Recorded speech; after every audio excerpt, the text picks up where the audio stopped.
இது நம்பிக்கை மாணவர்களுக்கான வழிகாட்டும் நிகழ்ச்சி. கீ இன்வென்ஷன் சீரீஸ்ல இன்னைக்கு நம்ம பார்க்க போறது மின்சார விளக்கு. இதனுடைய முக்கியத்துவத்தை பற்றி விளக்குவதற்காக மூத்த பத்திரிகையாளர் திருஞானம் ஐயா அவர்கள் காத்திருக்கிறார். வணக்கம் சார். வணக்கம் மாத்தி. மின்சார விளக்கு கண்டுபிடிப்புக்கு அடிப்படையாக அமைந்த கோட்பாடு பற்றி விளக்கி சொல்லுங்க சார். மின்சார விளக்கின் அடிப்படையாக 3 கோட்பாடுகளை குறிப்பிடலாம். முதலில் இன்கேண்டசன்ஸ் அப்படின்னு சொல்லுவோம், ஒளிவிடும் தன்மை கொண்ட சரியான ஃபிலமெண்ட்ஸ் யூஸ் பண்ணுறது.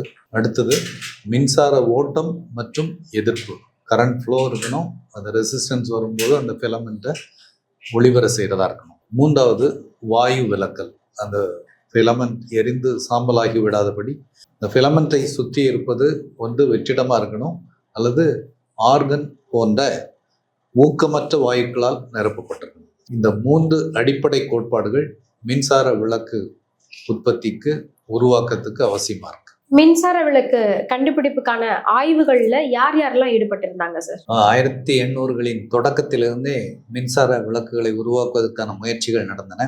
1808ஆம் ஆண்டு ஹம்ப்ரி டேவி இவர் ஆர்க் லேம்ப் அப்படிங்கிறத உருவாக்குறாரு. அவர் பேட்டரியை பயன்படுத்தி ஒரு 2 கார்பன் கம்பிகளுக்கு இடையே ஒரு மின்சார வில்லை உருவாக்குறது அப்படிங்கிறதான் அதனுடைய பேஸ்.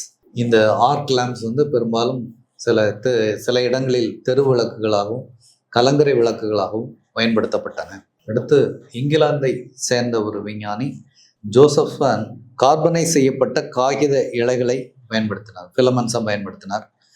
பட் என்னன்னா இதெல்லாம் நீடித்து நிற்கக்கூடிய ஃபிலமெண்ட்டாக இல்லை, அதனால பெரிய சக்சஸ் ஆக முடியல. அடுத்து பிரபல அமெரிக்க கண்டுபிடிப்பாளர் தாமஸ் ஆல்வா எடிசன், அவர் தான் வெற்றிகரமாக மின்சார விளக்கை கண்டுபிடித்தார். அவர் யூஸ் பண்ண ஃபிலமெண்ட் கார்பனைஸ்ட் பேம்பு, கார்பனைஸ்ட் மூங்கில் இலைகளை பயன்படுத்தி தான் அவர் தன்னுடைய முதல் மின்சார விளக்கை கண்டுபிடித்தார். அது வெற்றிகரமாக மிக நீண்ட நேரம் நின்று எரியக்கூடியதாக இருந்தது. பட் இதுக்கு ஒரு பல சோதனைகள், பல தோல்விகள், அதுக்கப்புறம் தான் இதை சக்ஸஸ்ஃபுல்லாக கண்டுபிடிச்சாரு. உலகம் முழுக்க அதை ஏற்றுக்கொண்டது. அப்படி இந்த மின்விளக்கு கண்டுபிடிப்புல தாமஸ் ஆல்வா எடிசன் இதற்காக மேற்கொண்ட ஆய்வுகளை பத்தி விளக்கமா சொல்லுங்க சார். தாமஸ் ஆல்வா எடிசன் 1879இல் மின்சார விளக்கை கண்டுபிடித்தான்னு சொன்னோம். ஆனால் அதுக்கு முன்னாடி ஒரு 10-15 ஆண்டுகளாக அதுக்கான தொடர் ஆய்வுகளில் அவர் இருந்தார். அதனுடைய ஒவ்வொரு ஆஸ்பெக்டையும் இம்ப்ரூவ் பண்ணிட்டே வந்தார். எதெல்லாம் தோல்வியான முயற்சி, எது வெற்றியான முயற்சிங்கிறத கண்டினியூஸ் ரிசர்ச்.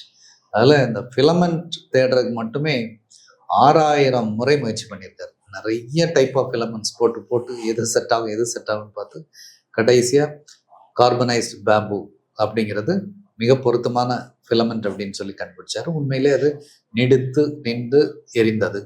இன்னும் அதற்கு அடுத்த காலகட்டத்தில் டங்ஸ்டன் போன்ற இலைகள் அதை விட மேம்பட்டதா அறிமுகமாயின.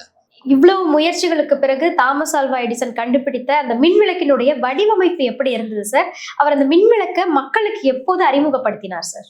ஒரு எளிமையான டெக்னாலஜி தான்.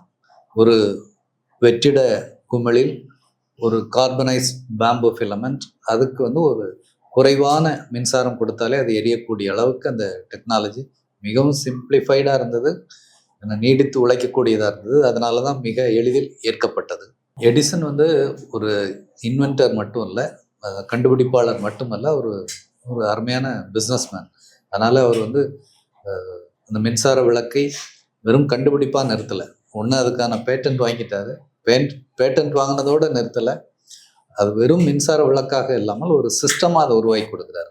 ஸோ மின்சார விளக்கும்போது அதுக்கு தொடர்ந்து மின்சாரம் தரக்கூடிய ஜெனரேட்டர், சுவிட்சஸ், சிஸ்டம், எலக்ட்ரிக்கல் சிஸ்டம் அப்படிங்கிற ஒரு ஒட்டுமொத்த சொல்யூஷனாக அவர் கொடுத்தார்.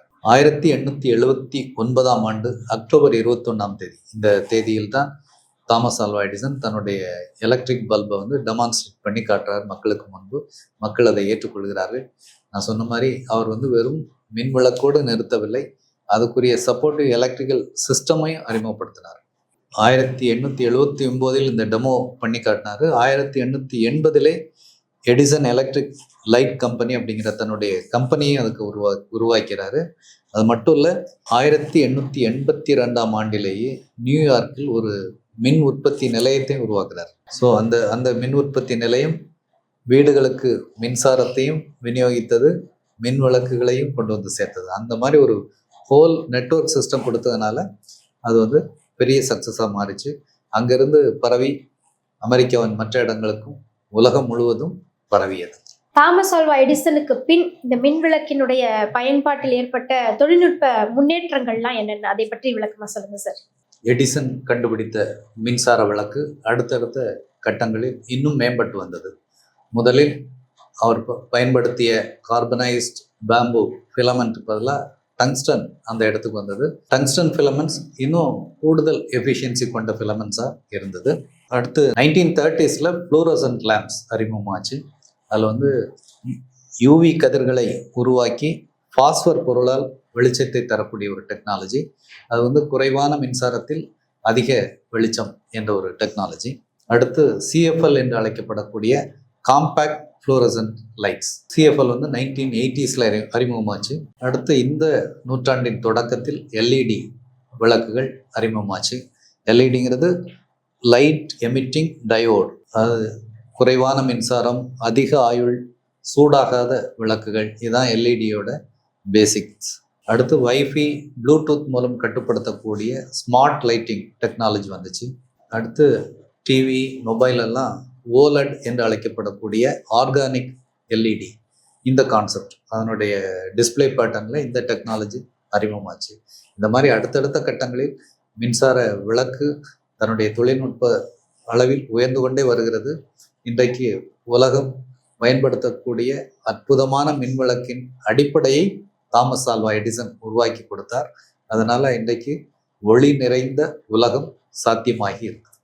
நிச்சயமா சார். கீ இன்வென்ஷன் சீரீஸ்ல இன்னைக்கு மிக முக்கியமான மின் விளக்கு பற்றிய சரியான விளக்கம் கொடுத்திருந்தீங்க சார். மிக்க நன்றி. நன்றி ஆர்த்தி.